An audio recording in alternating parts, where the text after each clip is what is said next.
In the last couple of lectures, we have been talking about the various quantities associated with electromagnetic field. For instance, we found out that electromagnetic field carries energy, it carries momentum, and today we will try to talk about another application, that is electromagnetic field also carries angular momentum. And in fact, we will see some very interesting consequences that might arise because of conservation of angular momentum. We had introduced what we called as a Maxwell's stress tensor, and in terms of which we had tried to explain the conservation of linear momentum. And let us so in today, the first part of the lecture, I will be talking about angular momentum and its conservation with respect to electromagnetic field, and later we will go over to an application of time dependent phenomena, namely propagation of electromagnetic waves. As always, we have this workhorse before us, the 4 equations known as the Maxwell's equation. The del dot of E is rho by epsilon 0, del dot of B equal to 0, then Faraday's law, del cross E equal to minus dB by dt, del cross H, the Ampere Maxwell's law given by J free plus dd by dt. In addition, we have constitutive relations of this type, d equal to epsilon 0 E plus P, H equal to B by mu 0 minus m. In addition, we have things like for instance, the continuity equations, or for instance, if you are talking about a metal, maybe Ohm's law is valid and things like that. So, we will be talking about this as we go on. This was our expression for the Maxwell stress tensor, in terms of which we had defined the momentum density of the electromagnetic waves. Basically, it has two terms. One is from electric field, the other is from the magnetic field, and the expression is fairly simple. And so, let us look at how does one define the angular momentum. Now, angular momentum, of course, if electromagnetic field has a momentum, then it stands to reason that about an origin, let us take any origin, I should be able to define the angular momentum by the standard relationship, namely L is equal to R cross P. So, since I am talking about the densities, I am using small letters. So, this is angular momentum density, which is equal to R cross the momentum density of the electromagnetic field. And so, what we will do is this, that rate of change of angular momentum,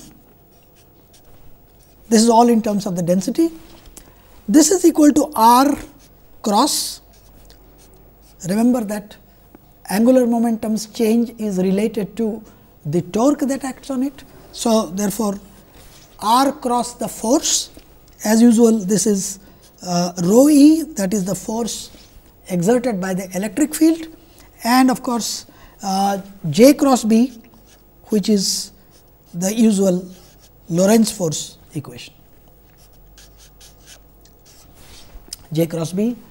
So, therefore, if I had already shown how this expression is simplified by going over to Maxwell's stress tensor, and so as a result, since I have R cross everywhere, I will be able to borrow this expression literally.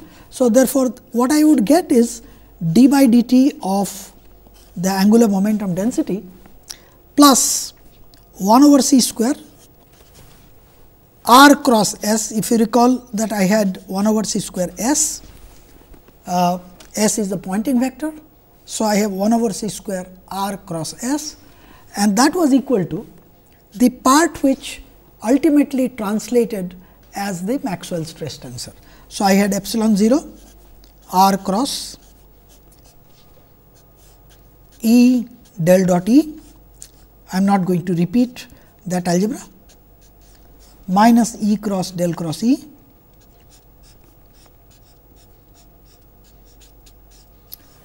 and a corresponding term from the magnetic field, which is r cross B del dot B minus B cross del cross E.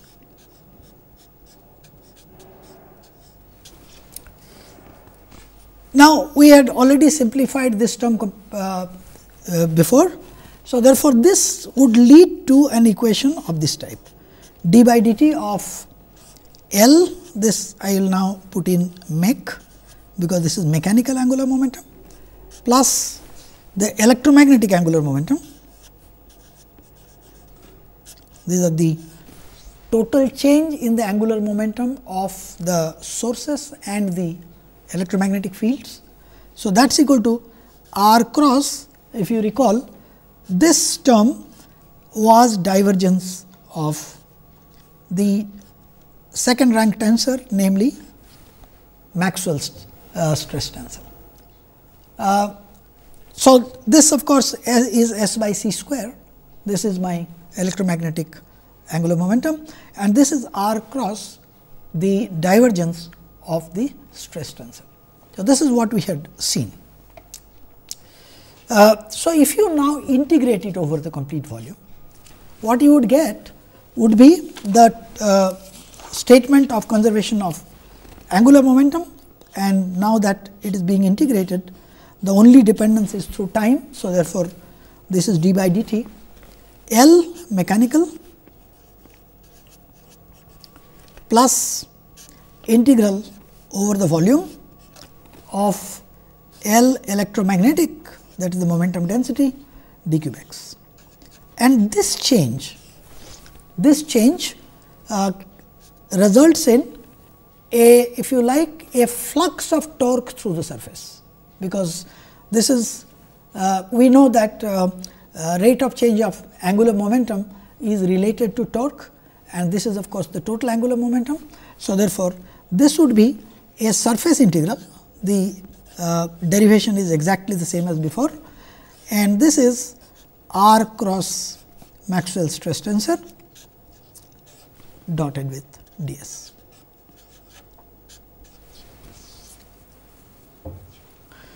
The interpretation, as I said, the left hand side means what is the total rate of change of the momentum of the combined system, namely the angular momentum of the source and the angular momentum of the electromagnetic field, and that can change only if there is a flow through the surface, or if you like, it is a flow of torque. There is an interesting problem which I would be doing, and this is known as the Feynman paradox. Feynman had talked about this. We are going to be using a very similar problem. So, the problem consists of the following. I have a line charge, infinite line charge, which has a charge density minus lambda.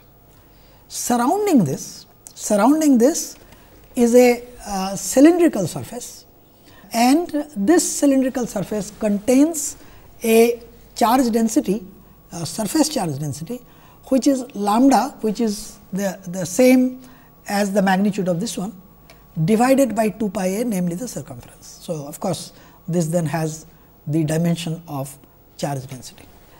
Now, the question is this, that in this situation there is electric field only within, say if this radius is a, then only between 0 and a there is electric field. That is because we have adjusted this charge density in such a way that this is equal and opposite to the charge density of this line charge. So, as a result, outside, if you use your standard Gauss's law, the electric field is 0. So, the question is this, that when supposing through this I have a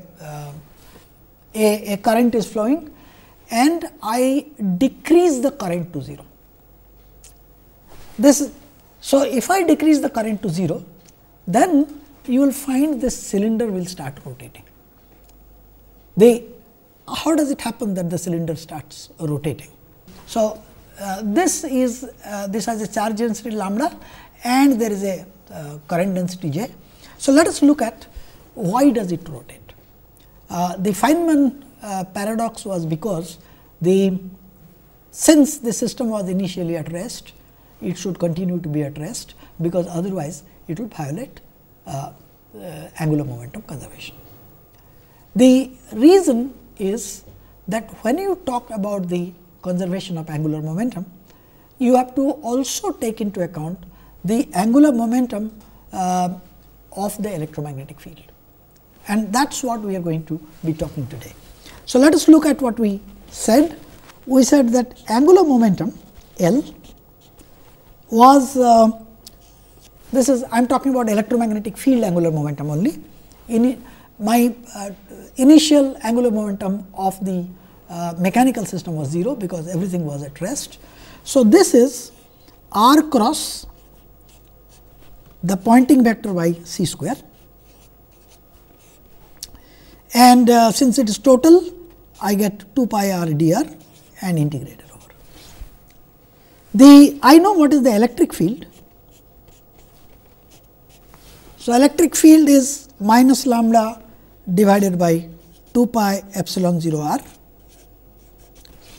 and I know, and of course, it is along the radial direction, and this is valid for r less than a only. There is no electric field outside, because the charge densities have been adjusted that way. So, let us look at what does it give me for the momentum charge density. So, momentum density is 1 over mu 0 c square. What I am doing is to write down an expression for S. S, if you recall, is E cross H. So, H is written as B by mu 0. So, therefore, this is E cross B. This is, and that is equal to 1 over mu 0 c square. The minus lambda divided by 2 pi epsilon 0 r,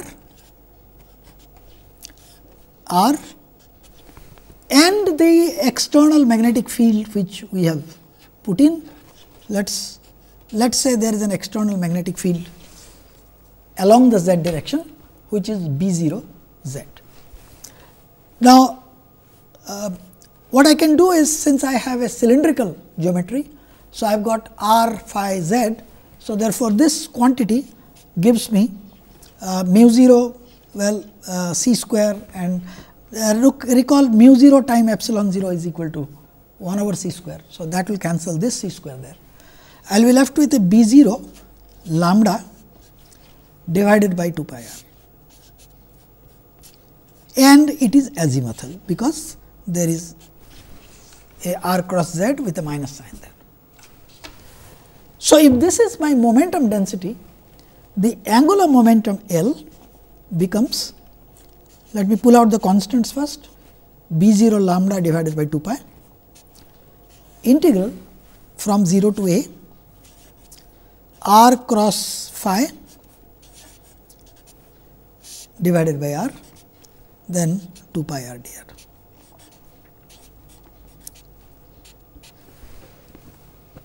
So, r cross phi of course is in the z direction. So, this is I have got B 0 lambda divided by 2 pi. 2 pi also actually goes, because of this, there is another factor there, and this has a magnitude r. So, r and r goes, I am left with r square by 2. So, when integrated gives me a square by 2 and the direction z. So, this is the situation that I have got an angular momentum of the field which I have calculated is given by this expression. Now, what happens when we switch off the magnetic field? Now, when I switch off the magnetic field, in the presence of the magnetic field, there is a flux through this surface here, any of the cross sectional surface, there was a flux, and when this magnetic field is, let us say, slowly reduced to 0, there is a change in the flux. Now, this change in the flux, because you are reducing the magnetic field in the z direction from some value V 0 to 0, results in an azimuthal current, and this azimuthal current I can calculate. So, this is the expression for my angular momentum of the electromagnetic field, which actually happens to be the total angular momentum, because my mechanical system was at rest. So, this is the initial total angular momentum. Now, let us then see what is happening at the end. So, what I have done is I have gradually reduced the magnetic field to 0, which has resulted in an azimuthal current, and I can calculate that azimuthal current density J phi, which is q by t, and there is a charge which is being, supposing the velocity that has come up, the angular velocity that has come up is omega. So, therefore, this is 2 pi a sigma, that is the amount of charge that I had, into omega by 2 pi, and that is lambda omega by 2 pi. So, when it rotates, this is what we get. Now, this results in a equivalent magnetic field, let me call it B final, that is mu 0 j z. So, which is mu 0 lambda omega over 2 pi along the unit vector z.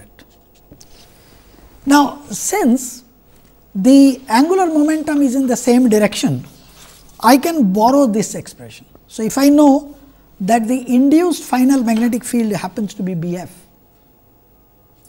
then I should be able to write down what is the final angular momentum of the field, which is B final lambda a square by 2 along the z direction.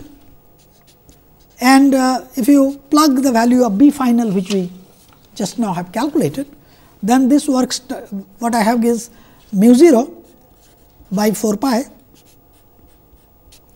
lambda square a square omega. So, this is my final angular momentum of the electromagnetic field. You notice that the initial angular momentum is not the same as this. So, in order to compensate for this change in the angular momentum, my system, let us assume that the moment of inertia of that system is I, then I will have I omega plus this quantity there, mu 0 by 4 pi lambda square a square omega. This quantity must be my Li, which is B 0 lambda square a square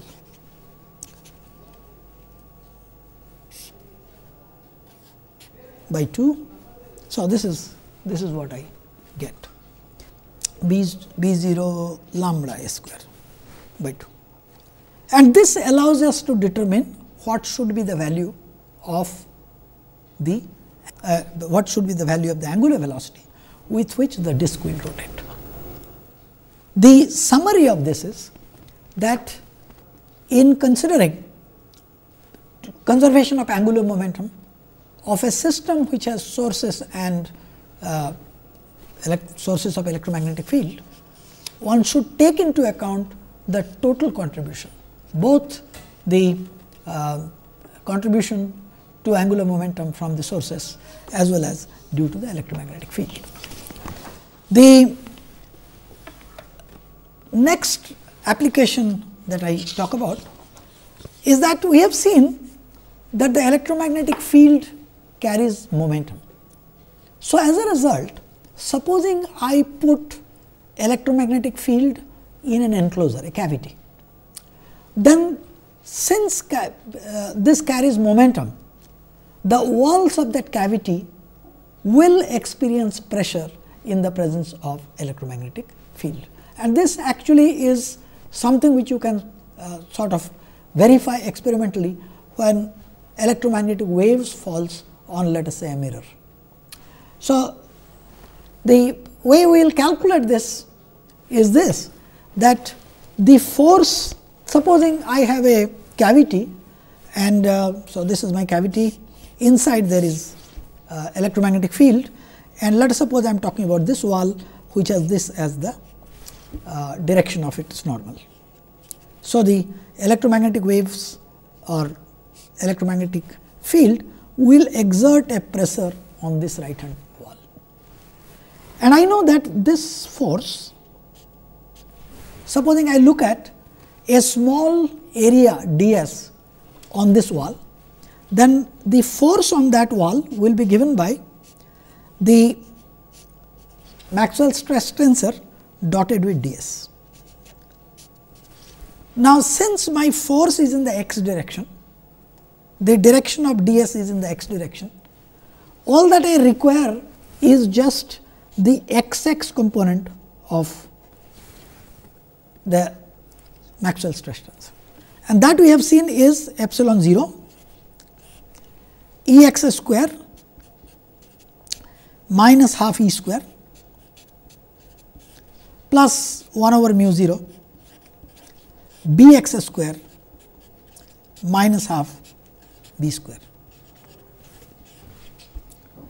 Now, if my radiation is isotropic, that is exerting identical forces in all directions, then it makes sense to say that E x square is actually a third of E square, and likewise B x square is 1/3 of B square. So, if you plug this in, what you get is df, of course, only the x component, is 1/6 epsilon 0 E square plus 1/6 B square over mu 0. And if you look at this expression, you notice this is 1/3 of half epsilon 0 E square plus half B square over mu 0, which is nothing but the energy, this is nothing but the energy density of the electromagnetic field. So, this is energy density divided by 3. We will talk about some applications of this. Incidentally, this is the starting point for derivation of something like a Stefan Boltzmann law. With this, I have completed the discussion of various conservation laws which arise or which have to be taken into account when we discuss electromagnetic fields. What I am going to do now is to go over to the set of equations that we wrote down earlier and obtain what are known as plane wave solutions to the electromagnetic field equations. The electromagnetic field equations are a set of equations which have some special solutions, and one of those special solutions is the solution of the plane wave solution. We will be talking about that. To begin with, I will be talking about a linear isotropic medium. Linear implying that relationship between D and E is linear, the constant of proportionality is the dielectric permittivity, and the relationship between B and the H field are also linear. So, B is equal to mu H. I will also talk about regions which are source free, that is, the solutions that I am going to look for are in regions where rho is equal to 0 and J is equal to 0. Now, that tells me that in the source free region, del dot of E must be equal to 0 because there is no rho, and of course, del dot of B is always equal to 0. Now, del cross E, which is the Faraday's law, is equal to minus dB by dt, and del cross B, I had a mu 0 j which I will drop because my j is equal to 0. So, this is equal to mu epsilon. Let me take mu epsilon rather than mu 0 epsilon 0. If I had mu 0 epsilon 0, it would mean I am taking the solution in vacuum, but this is mu epsilon d E by d t. So, these are the basic equations with which we will work. Now, notice, take any one of these equations. For example, take del cross E. Now, if you take del cross of this equation, del cross E, I get minus d by dt of del cross B,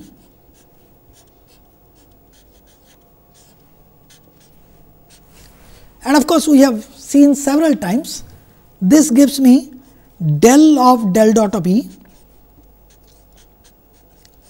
minus del square E,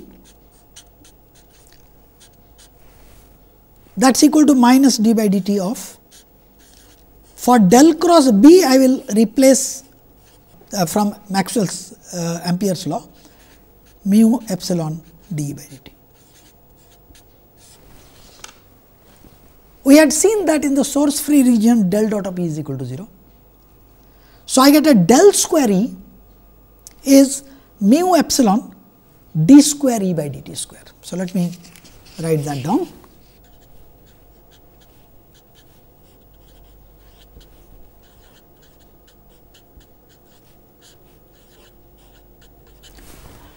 Identically, you could have converted this into an equation for the B field, and all that you need to do then is to take the del cross B equation, take del cross of this, replace for del cross of E from this equation. So, I would get very similar equation, del square of B is mu epsilon d square B by dt square. Now, these are equations which sort of look very simple, but there is a problem. See, when you take del square of E, it does not mean these are actually 6 equations, because E and B are vectors. So, I have to take component wise, but del square of E, if you take x component, is not in general equal to del square of E x.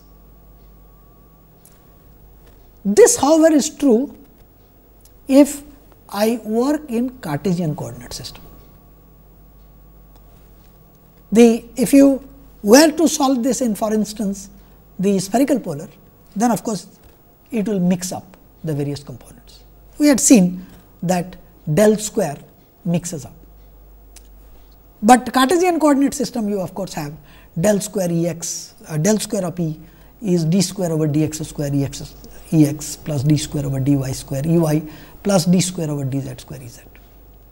So, as a result, solving these in Cartesian coordinate system is fairly simple, and that is what we are going to do for the moment. Now, what is it that we get now? Look, firstly what we have seen is this, we have got del dot of E is equal to 0 and del dot of B is equal to 0. This will, I will return back to this picture in a second. So, I am going to be looking for some special solutions of this equation, and these are what are known as the plane wave solution. What are plane waves? The plane waves are those for which the surfaces of constant phase, which are also known as the wave fronts, they are planes. So, for example, a spherical wave would mean that if you are looking at finding the locus of all points which have the same phase, then in a spherical wave those surfaces are spheres. But in plane wave, the surfaces of constant phases are planes. So, the solution I am looking for is this. I am looking at E vector as E0 e to the power I k dot r minus omega t. Now, this is very useful, because what we can always do is to, of course, our waves are real. So, what we could do is to take an exponential form and ultimately take, for example, either real part or imaginary part. If I take a real part, I can, for example, if E 0 is taken as real, then I will get cosine k dot r minus omega t. But otherwise, this is the way the algebra becomes very simple if you work with this. Now, and similarly, B is equal to B 0 e to the power I k dot r minus omega t.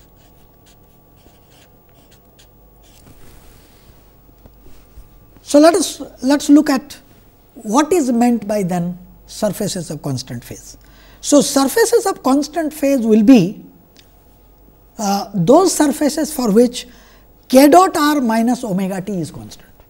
So, I am looking at, incidentally I should point out that I can also have a plus sign there. The difference is, in the former case, when k dot r minus omega t is there, it is what is known as a forward moving wave, and if k dot r plus omega t is there, it is a backward moving wave. So, the surfaces of constant phase will be k dot r, well, let me take a minus omega t, that is equal to constant.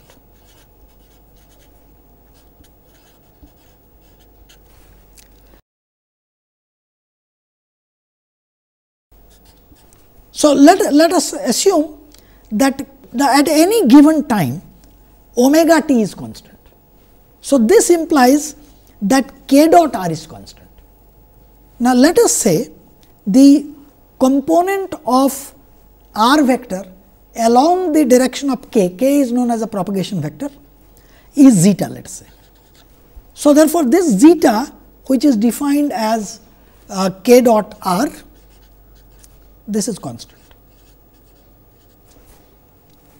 So, therefore, what I have is minus omega t plus k zeta,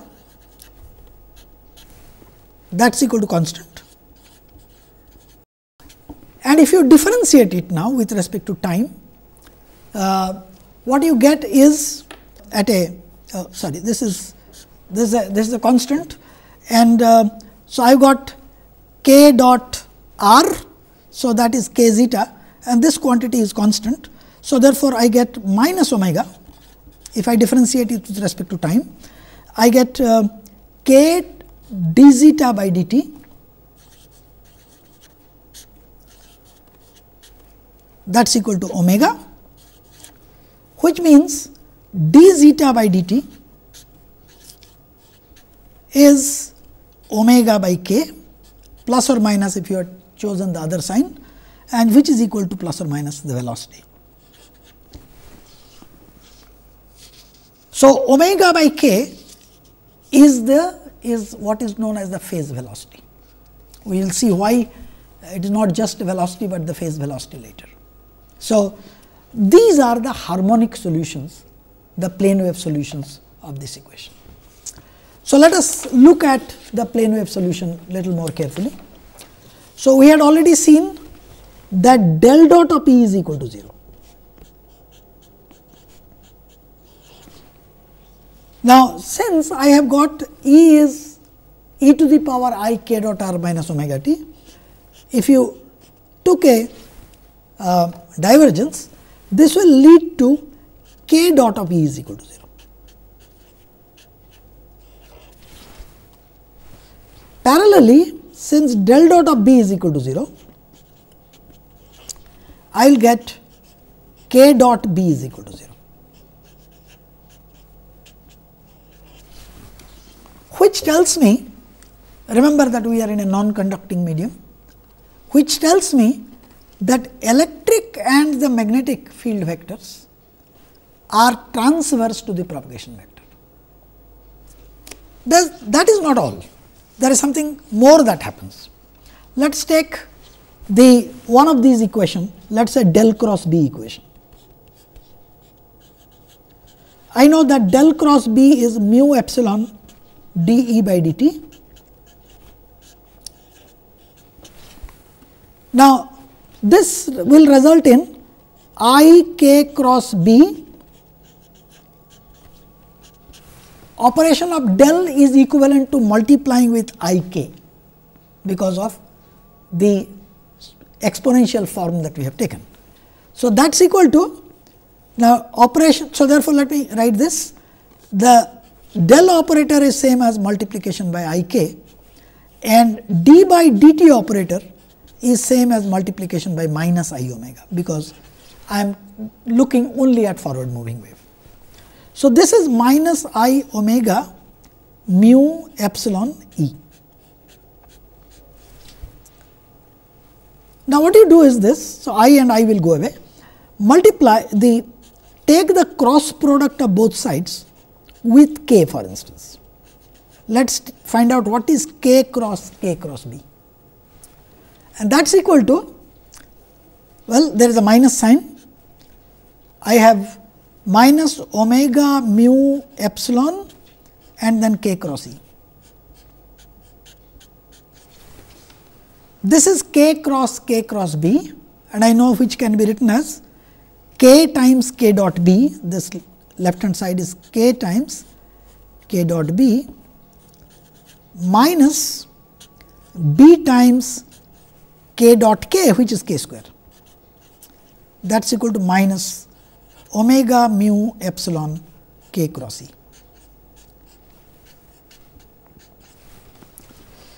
K dot B is equal to 0, because the magnetic field is transverse to k. So, this term will go away, minus will take care of that. So, therefore, the magnetic field B is omega mu epsilon by k, k cross E.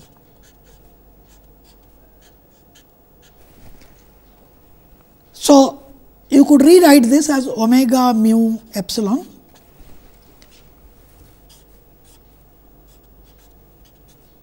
unit vector k cross E. Let us examine this. Mu times epsilon. Mu times epsilon we have seen is 1 over velocity square. This is seen from this equation directly, because this is then a wave equation whose velocity is 1 over mu epsilon. So, therefore, this quantity is written as, this is omega. I should have had a k square there. So, therefore, there is a 1 over k still outstanding there. So, I have a omega by k, and mu epsilon is 1 over v square k cross E, and omega by k gives me 1 velocity. So, therefore, this is 1 over v k cross E. And if I am doing this thing in vacuum, then this velocity is of course just the c, namely the velocity of light. But let us see what I have got so far. What I have got is k dot E is equal to 0. K dot B is equal to 0. B is equal to 1 over velocity times k cross E. What is the import of these equations? These tells me that E and B are perpendicular to k, and this tells me that E and B themselves are perpendicular to each other. So, it means that the electric field, the magnetic field and the propagation vector k, they form a triad, a right handed triad. They are mutually orthogonal and they form a right handed triad.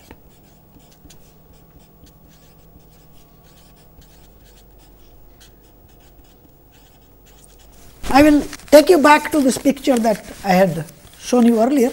So, what it means is this: since the electric field, magnetic field and the direction of propagation are perpendicular to each other, suppose I take the direction of propagation as the z direction, then electric and the magnetic field will lie in xy plane, and in that plane the electric field and the magnetic field will be perpendicular to each other.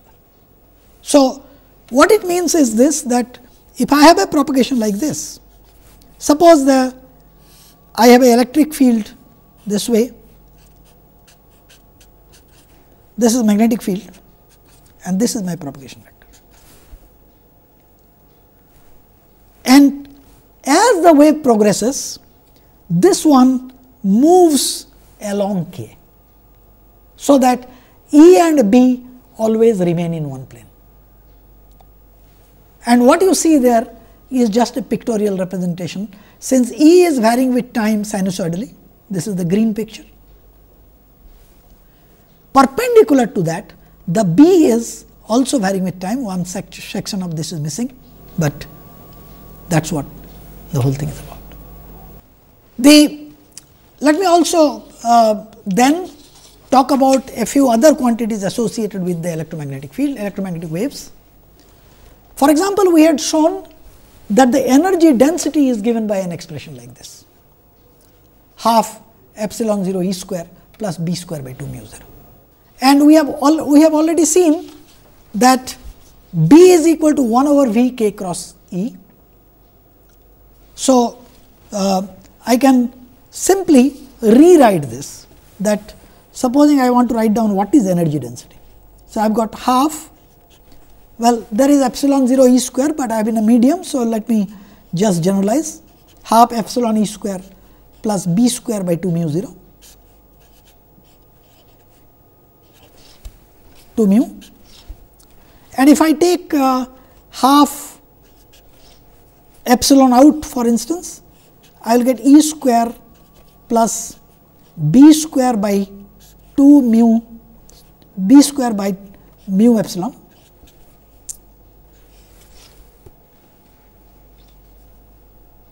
Mu epsilon is 1 over mu epsilon is V square.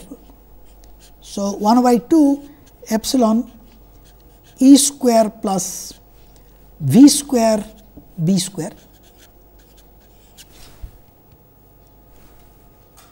So, this is nothing but E square itself. So, therefore, this is epsilon times E square. So, this for example, is one of the ways in which you can write down the total energy density. The Poynting vector S, or let us take its magnitude, is E cross H.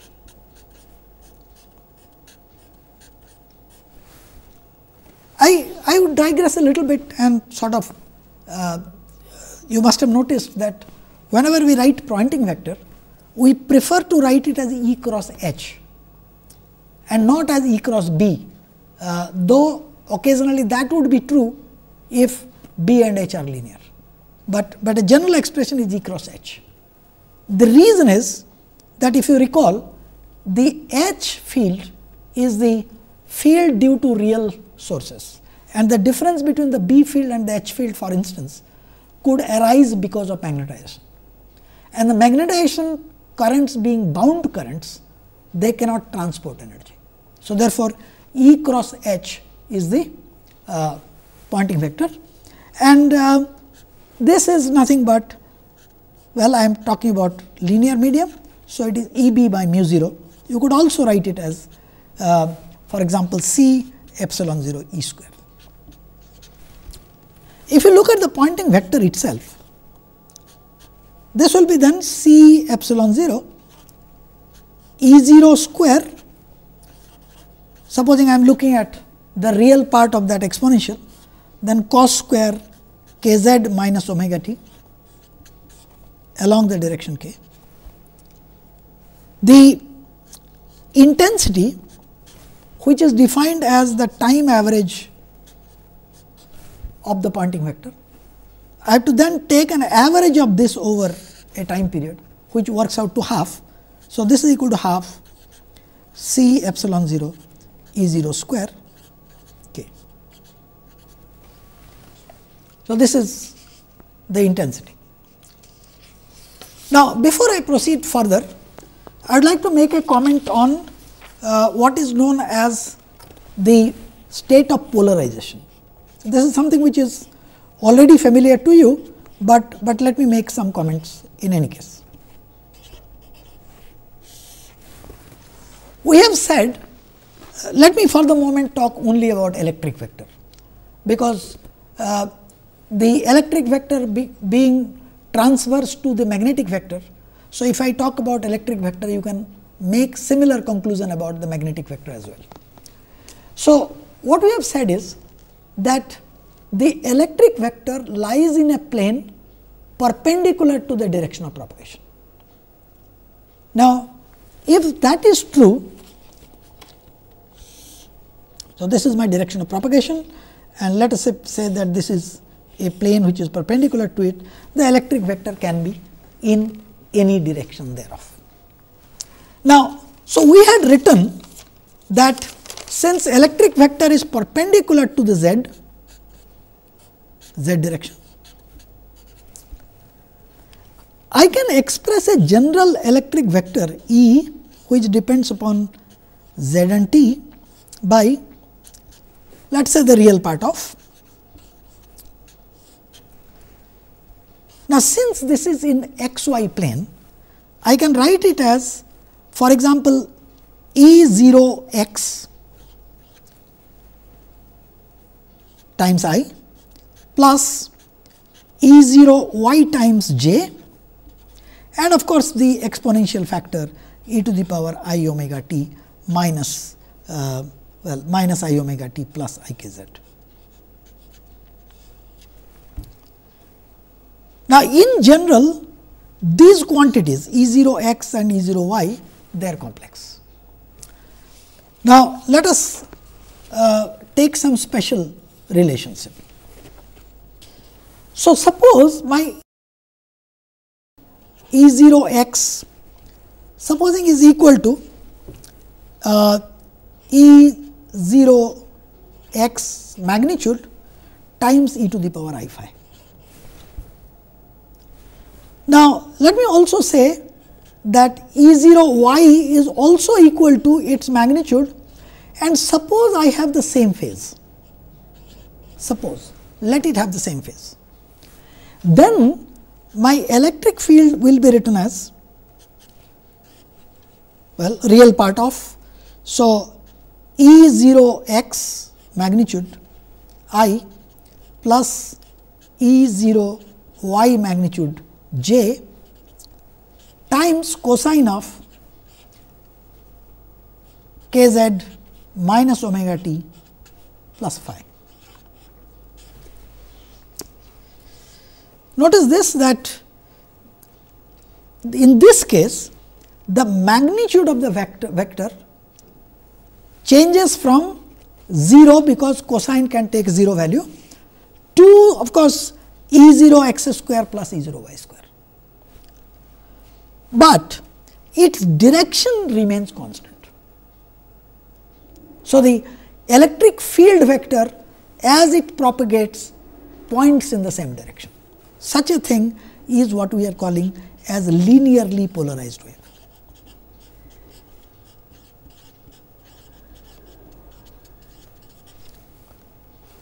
Now, what we could do is to take different values. For example, supposing there is a phase difference between the x component and the y component. Supposing this is E0 y e to the power I phi.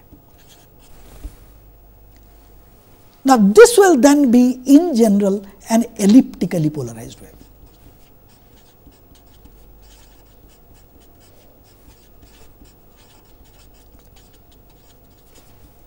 If these two amplitudes are equal and the phase difference happens to be pi by 2, if phi is equal to pi by 2 and E0 x is equal to E0 y, I get what is known as a circularly polarized wave. Next lecture, we will be talking about how to obtain from electromagnetic theory standard relations, like for example, the reflection and refraction of electromagnetic waves.